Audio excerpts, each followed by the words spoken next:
Hey everyone, welcome to a new video. I hope you had a great day. Let's take a look at some new tests from retail, shall we? The first story is called How I Got a New TV. When I worked at a Walmart, we had an odd but easily understandable way to display and sell our TVs. If the TV has one price tag on it, that means that was the price for the TV in box and the display was not for sale. If the TV had two, one would be clearly marked display price, as in that exact TV on the wall, because it's about to be replaced, and the other price tag was for a new in-box TV. The displayed price often reached insane discounts. The longer it sat there, the lower our system automatically lowered the price. One time we sold a $2,000 TV brand new in box for $200 because it was the display. I wanted that TV and was sad that another coworker got to it first. But my luck turned around. The almost exact same model minus a curved screen was up for grabs, also $2,000 new. They were selling it for $500. It was a really nice smart TV, 4K, smart hub, the works. A customer saw online we were selling a similar looking but worse TV for $200. The website said display only price. He came in and demanded the $500 display for $200. Q, it's the same size, what's the difference? He began threatening lawsuits for misadvertisement and threatened to call the cops. This was enough to where the store manager was about to cave and take the hit personally. And here's where I got sneaky. I got tired of waiting for displays that I wanted to come down, as I have been waiting for a year and saving up for a new TV to replace my 10-year-old. The customer was outside, ranting and raving at someone on the phone. So during my 15-minute break, I walked up to the store manager. I will buy that TV right now for $500.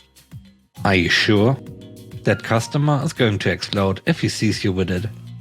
That's fine, I'll wheel it out to my car and he can watch me load it into the bag. Alright, I got tired of him anyway. He was being a jerk to me and multiple associates, he deserves this. If corporate calls, I show camera footage. That would be enough for us to be in the clear. Corporate won't complain that I saved $300 from being burned. I literally walked right by that customer with that TV. I was happy that I got that TV. But the icing on the cake? He turned tomato red. What are you doing? I saw this TV for sale and I bought it. Why? I was about to buy that. Oh, I thought you didn't want it anymore after you left the store. I didn't realize you left to call someone. I totally did, by the way. You getting smart with me? And here's where I almost got reprimanded and coached, but I couldn't resist. The troll on me couldn't be stopped. Sir, tomatoes belong in the vegetable section. What did you just say? I booked it to my car, sprinting and holding a 55-inch TV over my head and slapped the back of my car door shut and went back inside. They got him out of the store by saying, "You left the store, we don't hold items, it's our policy."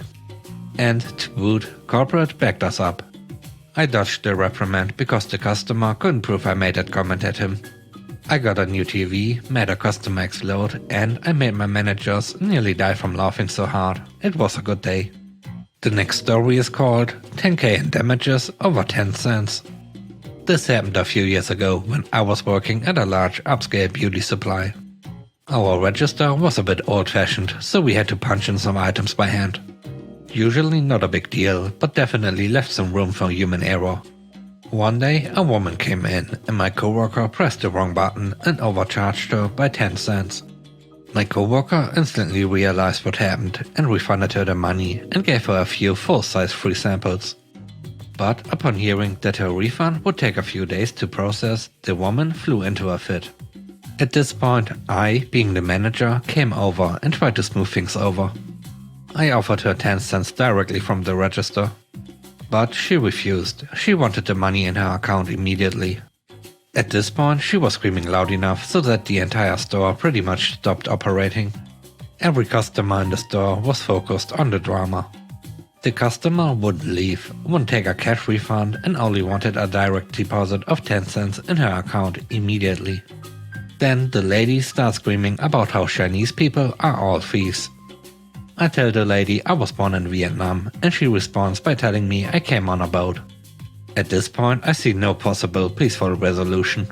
So I leave her with the assistant manager and head to the back to call the cops.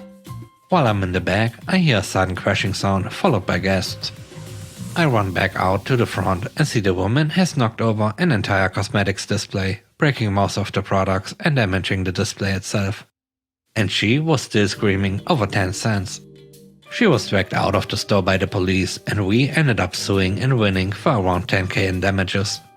The third story is called Fake Quit on a Nasty Customer. So way back in college, I worked a summer job, flying a register for a grocery store. This chain had a policy with your loyalty card. If there was an X number on the back, you could cash checks at our stores and cashiers could use that number as an ID on checks for buying groceries. If it had a Y number, then it was just a card that someone had and had almost no information on file. It's my last shift before I go back to school. I'm standing at this register, counting down the last half hour when this woman rolls up with a big card full of stuff. I get started, beep beep beep, and give her the total. She hands me a check with a Y number written on it. I ask to see her card, thinking maybe she's just written it wrong, but no, it's a Y number.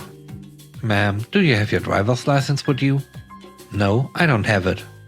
Okay, well, I can't take this check. It's got a Y number on it. I know, I can't take the check if it has a Y number, only if it has an X number. Every other cashier always has. They shouldn't have. I'd lose my job if I took this. That was my go-to answer to someone trying to pull stuff like that on me. She starts screaming, "Dan, you can go put all these back yourself, or you can take my check." Now I'm 20 minutes from being done here. The managers love me, they think I'm funny. They are actually not happy I'm leaving. So I figure, well, let's just have some fun with this. So I rip off my vest, throw it on the floor and scream back. Don't talk to me like that, I quit. I storm off to the office, take a seat, and one of the managers looks at me, confused. I asked him to go out and talk to the woman at register 2, who's still standing there with her mouth hanging open. He came back a few minutes later smiling. How did it go? Well, I told her you were right and that she had just cost me my best cashier. The last story is called Angry Customer's Worst Nightmare. I watch over the self-checkouts at my store. For a bit of background, my store has 2 sets of circulars with coupons people can get. One you have to sign up for and it gets mailed to your house. The other we have stacks of in our store that anyone can take. The one you get in the mail often has a coupon to get you 2 times as many reward points which can be used to save on gas. So on this day, a woman came through self-checkout and at the end of her order she brought her mail flyer up to me and asked me to scan her double points coupon. So I scan it and start tearing it out when she asked me to give it back to her so she could use it another time. I told her I can't do that and have to take it from her after it's been used, even pointing out the text saying limit 1 per household on the coupon.